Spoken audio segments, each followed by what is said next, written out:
Hello everybody and welcome to a new live coding stream. It's fairly late, but I still wanted to do some work on my projects, so yeah, that's why I kind of wanted to. I'll also stream while I do that, because I just want to do some follow-up to one of the side projects that I worked on and that I've also streamed while I worked on it, and it's the URL shortener. By the way, let's check it out. Okay, this web app is stopped. That's unexpected. Okay, I guess we'll start with that. So we'll log into Azure to see exactly what happened there. I have a default subscription, 120 euros. Probably it could be that well, my subscription is over for this month, and we'll see this soon enough. That's unfortunate if that's the case. So it's what this Ring Me resource group. If I go to the application is actually in the CWK, and it's this CWK01.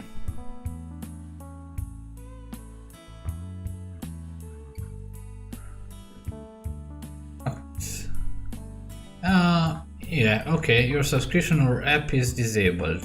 That's cool. Let me briefly check this. And I wanted to show you that I actually added an HTTPS certificate to my app, so it's fully secured to use it.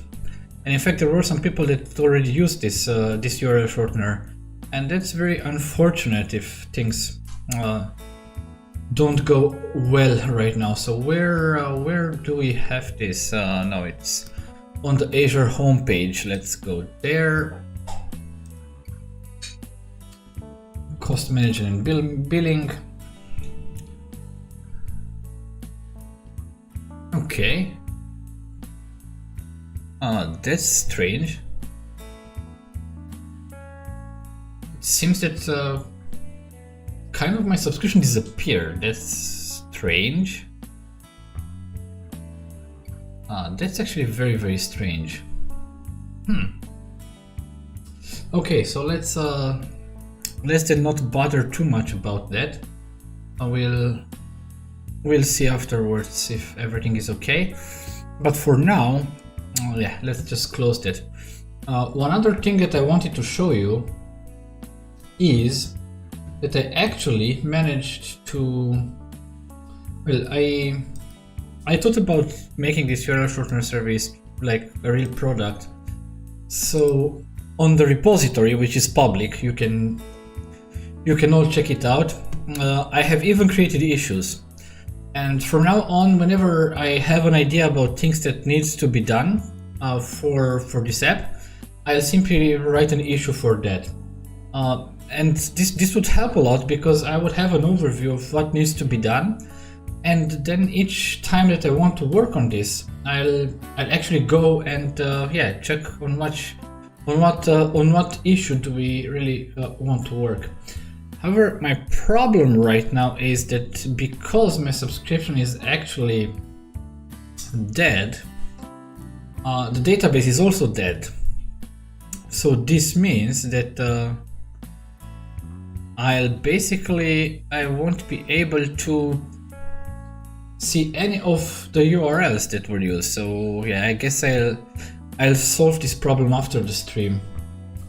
But I think that well, I think this changes a little bit what we're going to do today, because it's clear that we can't work on this Ring Me. So instead I'll work on this other project that I have, and this was the kind of social network style of app. It's AD Research, it's this one. So yeah, that's it. Things happen. Unexpected things happen. Okay. So the status for this one is that, well, the last time that I worked on this, I also did a stream. And what we did there is actually we built this user repository. If you're not familiar with this project, just a very short overview. We have here several domain projects. One of them is the domain project dedicated to identity and access management. In that project, I have a user object. Well, right now it's a very simple user, but I guess we'll add some more things to that user probably during the coming weeks. And for this user, we also created an interface for a repository. And here we have some methods for check password match, for sign up. So this means when a user wants to register for a replication, and then modify user info, where we provide a username, the email, or the phone. Those could be null if you don't want to change them. And then the change password if a user wants to change his password, and the delete user. And then we have implemented this repository in the dull layer. So here we have all these type of methods like the change password. We have a password hasher. By the way, let's take a look into that. So the password hasher is actually a very simple class. The whole idea of this class is, well, to hash passwords, of course. But we have actually two methods here. One is to hash the password. So we receive a plain string and we want to hash it. And then the other one is to verify if the passwords match. So this happens, for instance, when a user wants to log in, the user will provide a string actually, because it's well, the way that passwords work.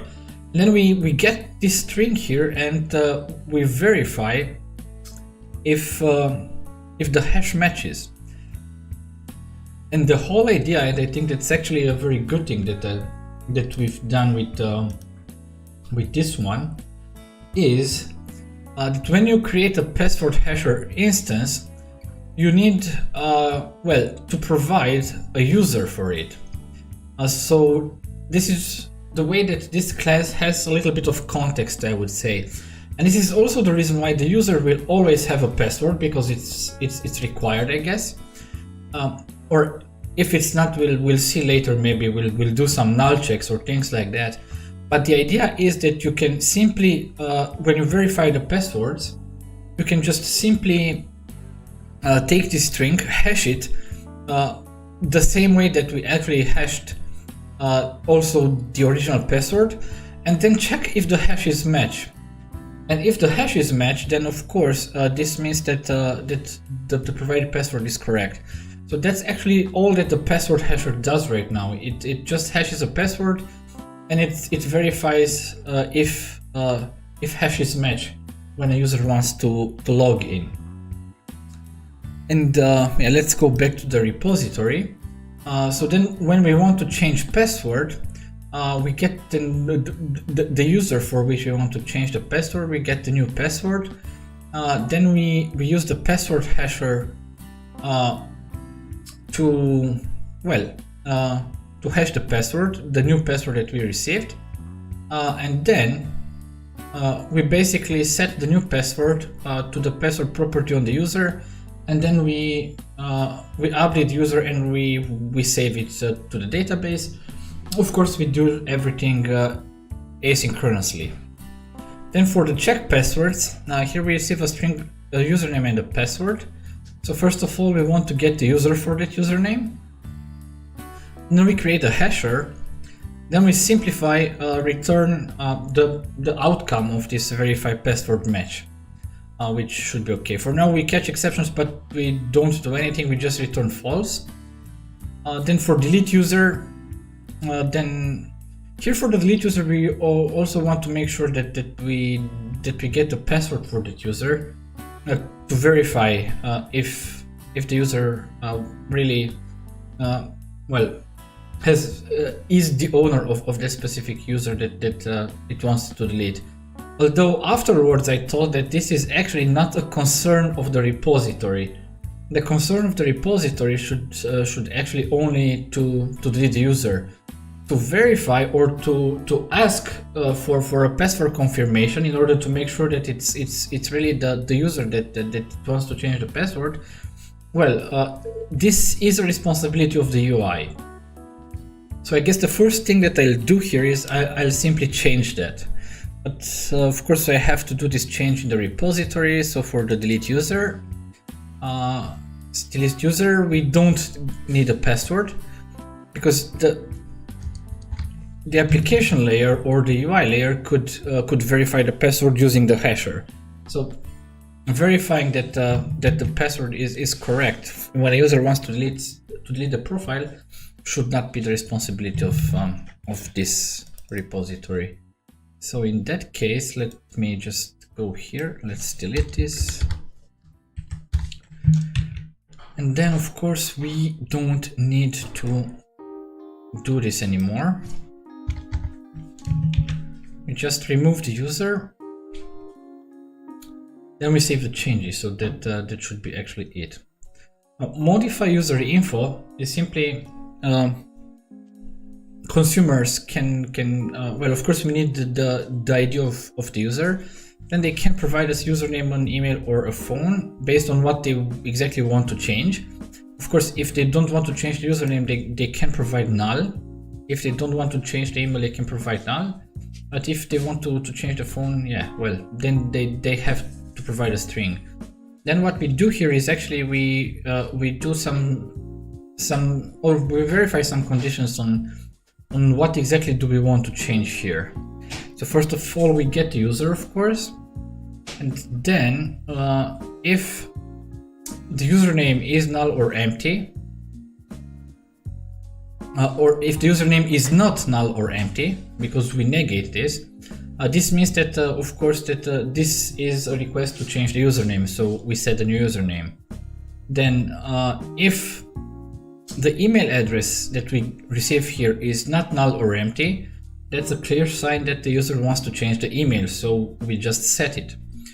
Then if the phone is not null, then we just write here a new phone number. Then we update user, we save the changes, and we return the updated user to the caller. So that's actually what we do here. Then in sign up we just add actually the user to the context and save that user. And yeah, that's basically this repository. So now I think we should go one step further and look into some other parts.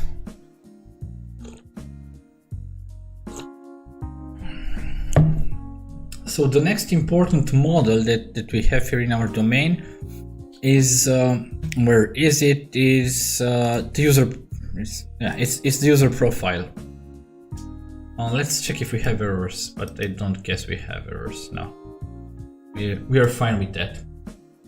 So here we have the user profile, and the whole idea is that we have a user, and that user, we actually bind it to a profile, one or several profile actually, because probably later on one user could have a user profile, maybe could have a page profile if that user is the admin of a page, or it could be a company profile or whatever. So the user is actually the entity that we use for identity, to log in and to verify that the user that wants to do something is really a user and has the rights to do that. But then everything else that concerns this social network style of application of what the user can do is actually tied to a profile. For now we have only a user profile, and that user profile, let me go here. So that user profile, we have a bunch of properties here, so it's a fairly big domain class. Of course, besides first it inherits from profile, and profile inherits from user. So here we have the profile ID, then we have the user ID, and yeah, then we have the user. So each profile is actually tied to a user, which is okay. So besides those properties that come from this inheritance,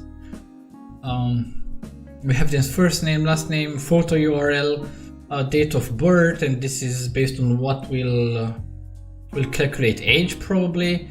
The sex of the user.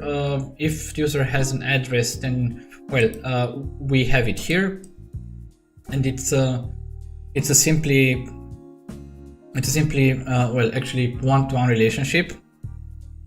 Then we have a bunch of different one-to-many relationships and many-to-many.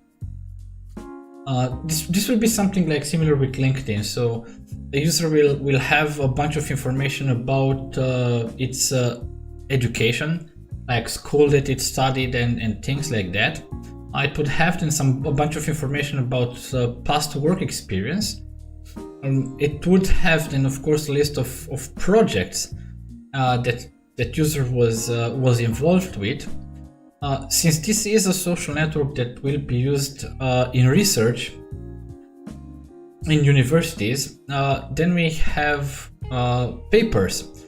So a user probably would be a researcher, and the researcher would write papers, of course. So we have this collection of user paper, which is actually a many-to-many relationship between user profile and paper. So yeah, a user could have several papers, but also one paper could be written by several of these users. So this is why this is a many-to-many. And the same logic applies for books. It's also a many-to-many, because a user could write a book, but also a book could have many authors. So yeah, that would be it. Then a researcher would be able to specify on its profile what future researches he or she wants to do, like with title, description, and keywords. Keywords are actually very, very important, because this based on keywords we will get, or we will do a lot of searches. Then we have this privacy setting ID and privacy settings, actually what the user wants to show and what the user doesn't want to show, and we set some defaults for this one, so they have to be overwritten if necessary. Then for keywords on the profile that will represent a user's further research interests. Then connections, and that's where the part comes in, where things will be very, very similar to what we actually know from our social networks that we use day to day. So yeah. So a user will have several connections. So this means that a user would be able, or in this case, a user profile, we talk in would be able to make a request to connect to some other user, and this connection actually has the connection ID from who is coming so from where to where is the connection, from user to user, and the date when this was established.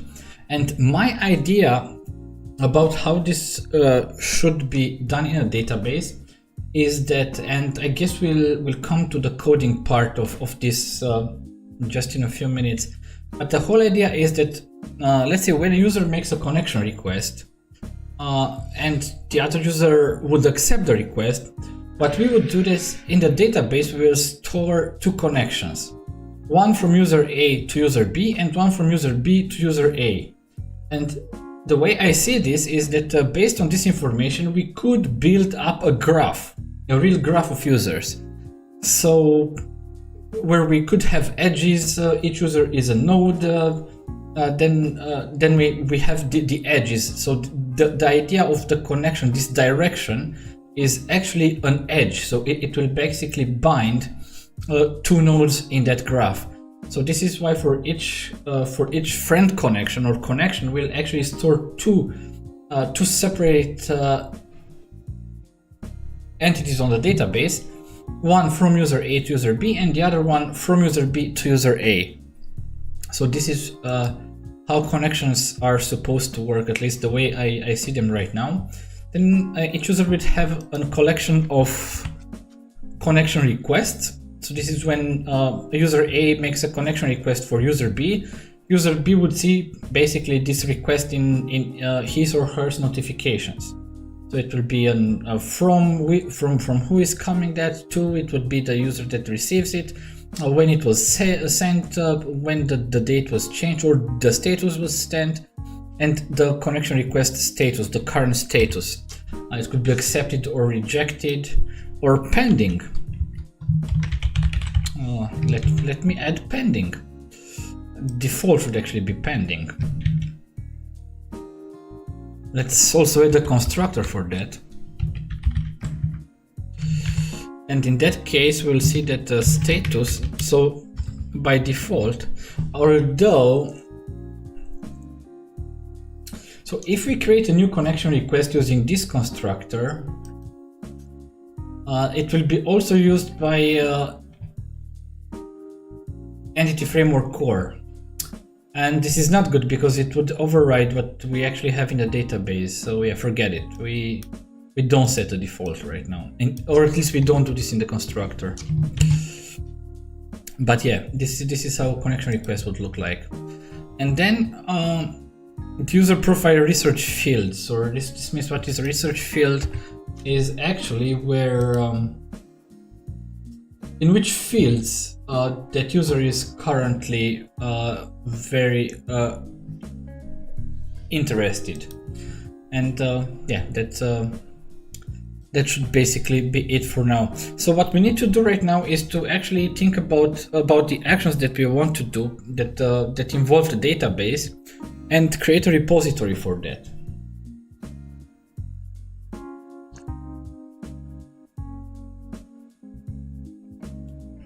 Okay, so let's actually create here a new folder that we'll call interfaces, and here let's have it add user profile repository. But it's an interface, of course, so public interface. So let me actually first,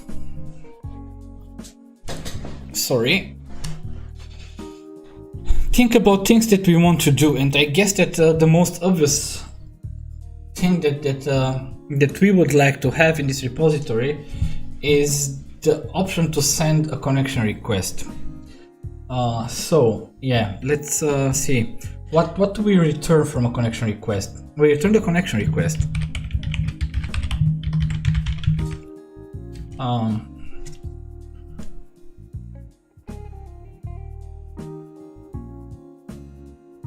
Connection request, connection request. Oh, sorry, that's an interface. We don't have to implement it. Although starting with C#8, we can even implement methods in interfaces. That's mostly a very useful feature for supporting legacy stuff in our code. So what we would need to do here is simply we need a user profile from what user should come this. So user profile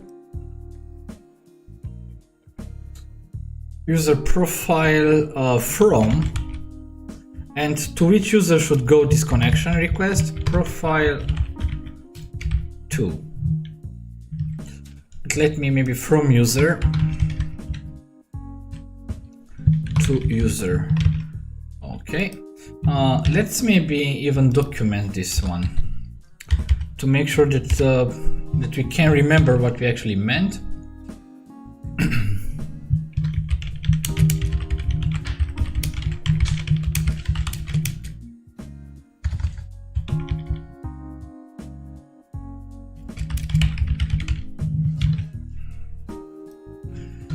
be the user who initiated the connection request.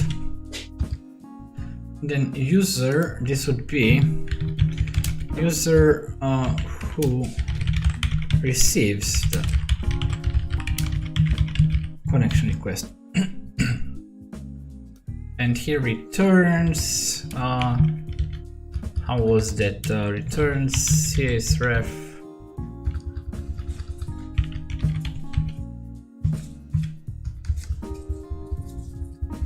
I don't recall right now how we do that, but I guess that this should be fine for now. So let's go one step further. Then what we would have as an action is accept the connection request. Or actually we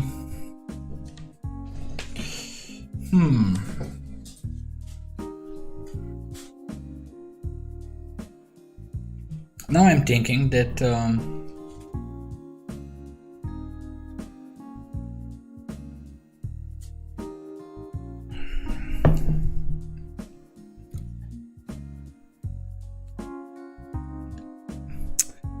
I think we would need another enum. Add class connection request action.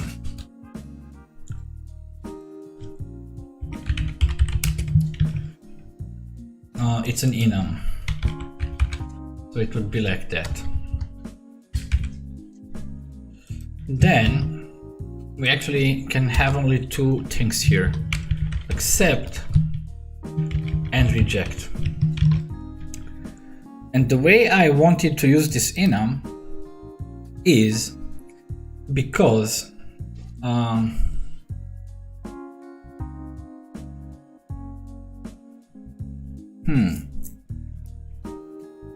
what should we actually return? We should return a result.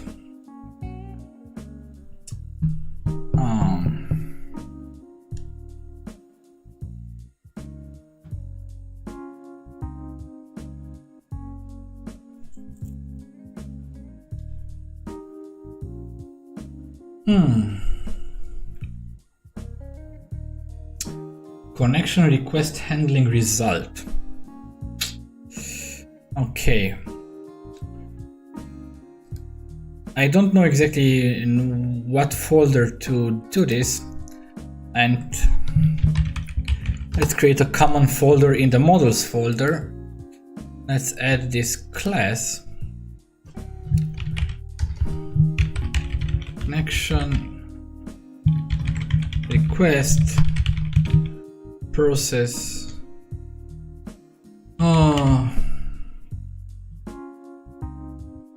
action result.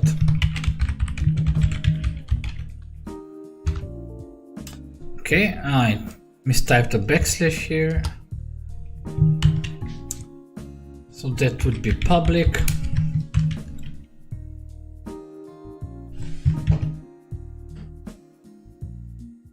But you know, here comes a very cool thing about C#9. You know that last week at .NET Conf, the C#9 was released. And one cool thing in C#9 is actually this concept of records. And records are, I would say, a type of classes, because in the end they are classes, but that are kind of immutable. So they really, you could use them to create immutable objects, and a connection request action result is something like that. It's similar to what value objects are in domain-driven design. It's actually records are now I'm thinking records are actually I guess that the best way actually to represent value objects right now when you use the domain-driven design pattern. So let's try to be fancy here, and let's use this record. Let's use this record. Why don't you recognize this record? Let me see. Of course, probably because I'm using the wrong version here. It's .NET Standard.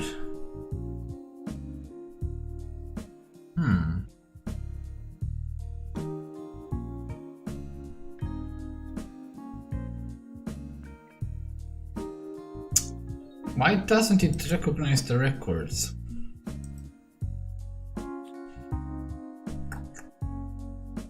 Where is it? Save all. Because it's like that. Instead of class, you simply use record. And that should be it, but kind of this is right now not supported. Which is actually strange because this is a C# feature actually. Let's go here in this .NET Standard 2.1.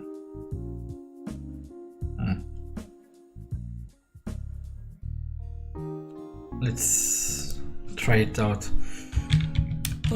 C#9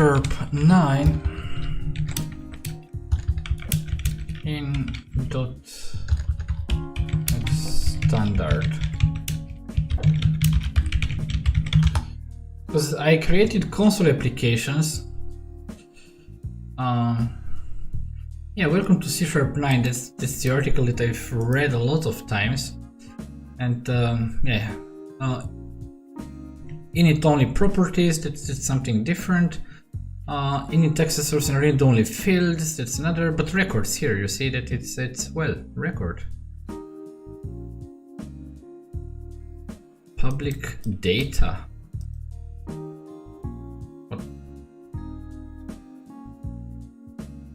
Did they already change this?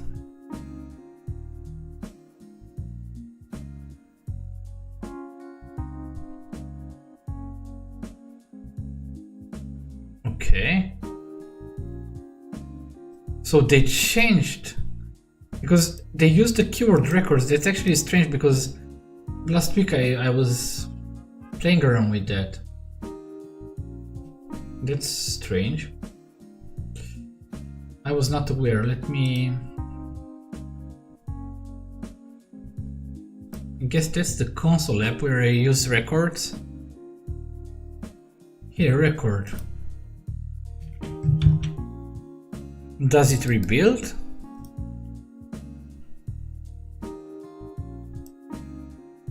Successful. That's strange. That's very, very, very strange.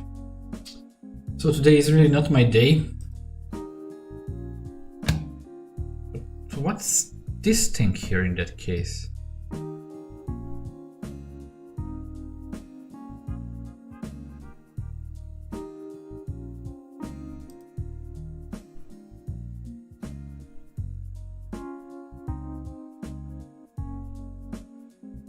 Yeah, everything works as expected. Here I have this record. I mean, student is a record.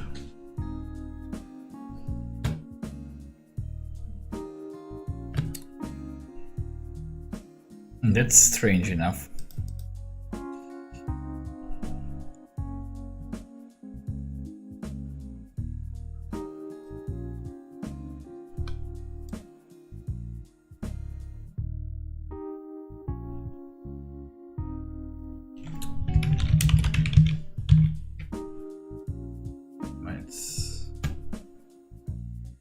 I don't know, am I reading something wrong?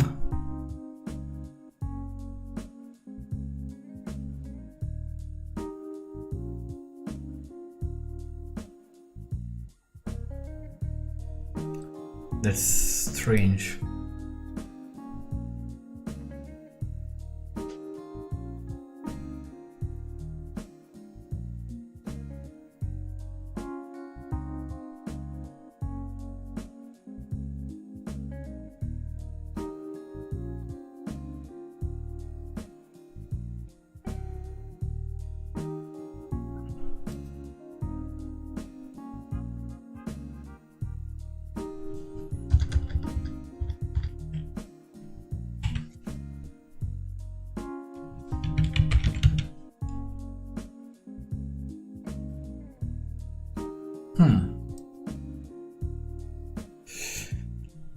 kind of baffled about this.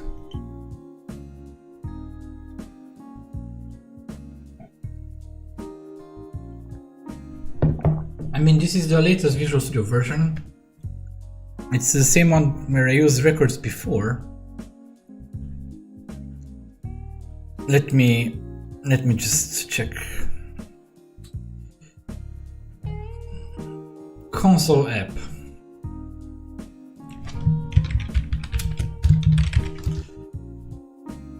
Dummy app.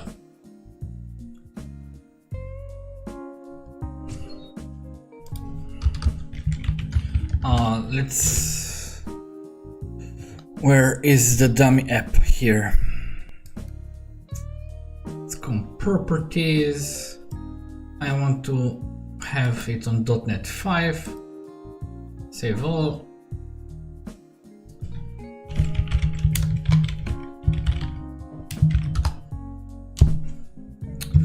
So why does it work in a console app, but it doesn't work on a .NET standard library?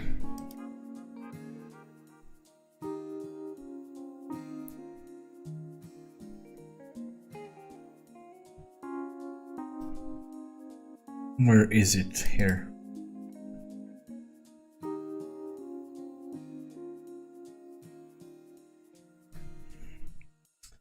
I'm not missing anything.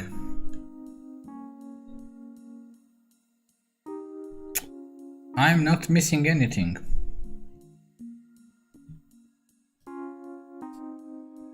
Yep.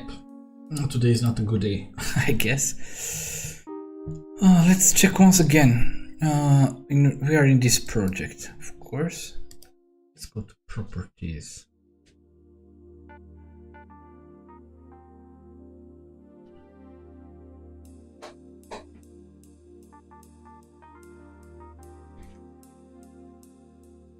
So for .NET Standard, we only have these options.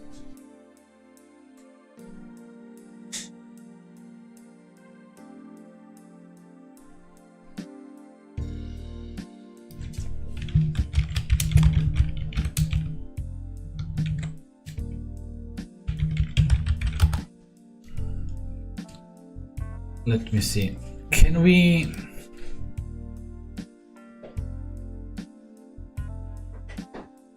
Okay.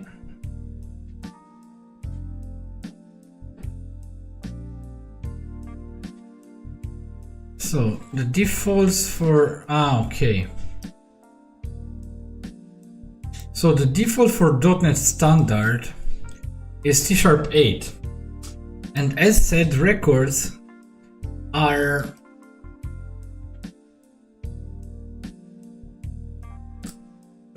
part of .NET 5, and it seems that the .NET Standard is still separate. So yeah. So this means that if you want to overwrite things manually in your project file, lang version,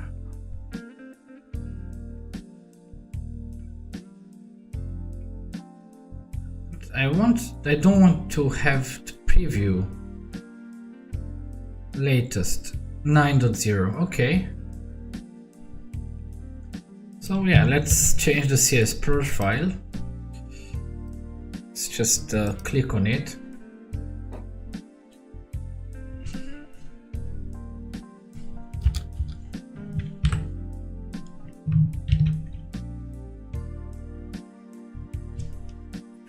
Would be 9.0. Let's also save all. Let's go back. Yeah, now it works. Can we compile?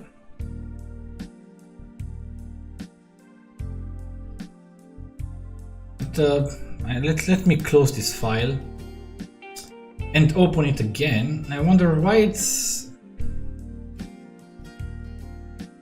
should be green. It shouldn't be white. That's strange. However, what we actually need on this connection request,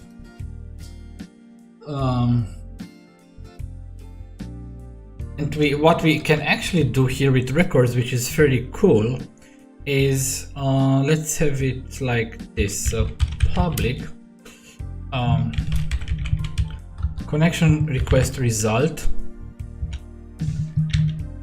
And what we want here is actually, so we just need the constructor, and in the constructor we can say here that we want what we actually want. We want a user profile, or no, we actually want the connection request.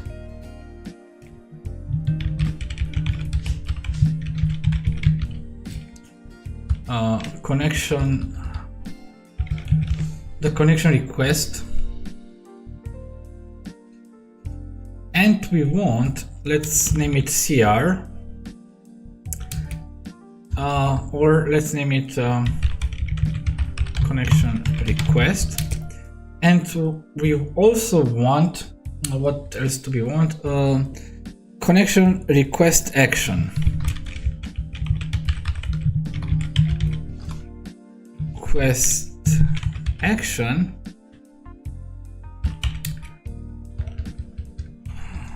And the action, of course, it's in a different namespace. And this should be enough right now. So if we have this connection request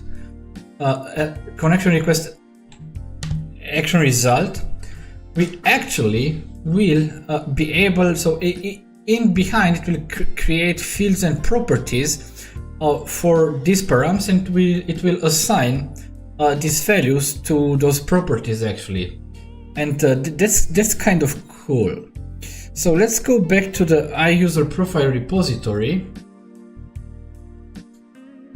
and then we'll return here a connection. I was called request action result. Connection request action result. This is what we will return, and here it will be handle connection requests or process connection request.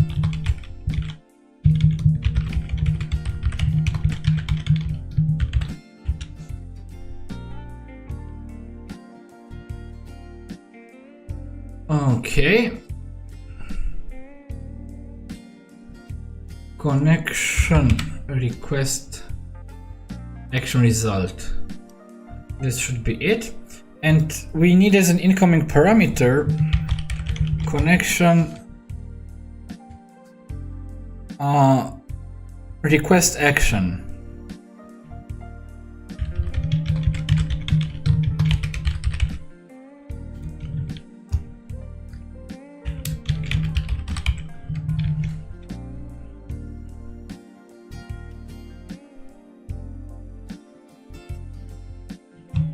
Okay. What other things do we need here?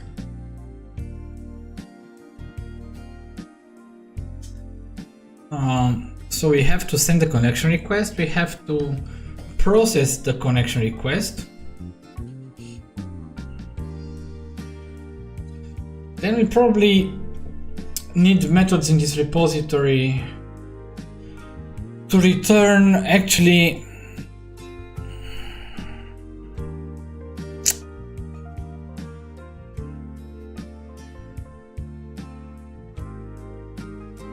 all the stuff that we have here.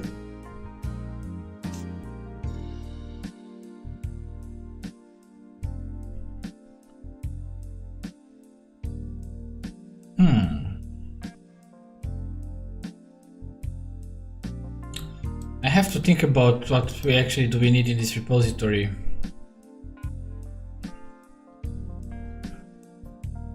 I think I'll have to put some more thought into that. It's not that straightforward, I guess. And I'm probably also too tired today, I guess.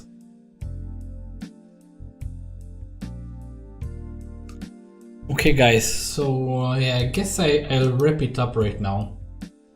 I have to admit, I still think about what happened with my subscription on Azure, because it simply disappeared, which is very, very strange, because I had also other stuff there that might actually be important. So yeah, it's yeah, not fun at all.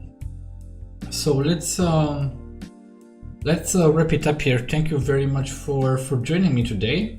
And I'm sure that sometime, maybe tomorrow or during the weekend, I'll stream more, and I'll work more both on this project and also on the URL shortener. So yeah, thank you very much for watching. Have a great evening, have a great night, and please stay safe. And let's meet again then tomorrow or Saturday or Sunday or on all days actually.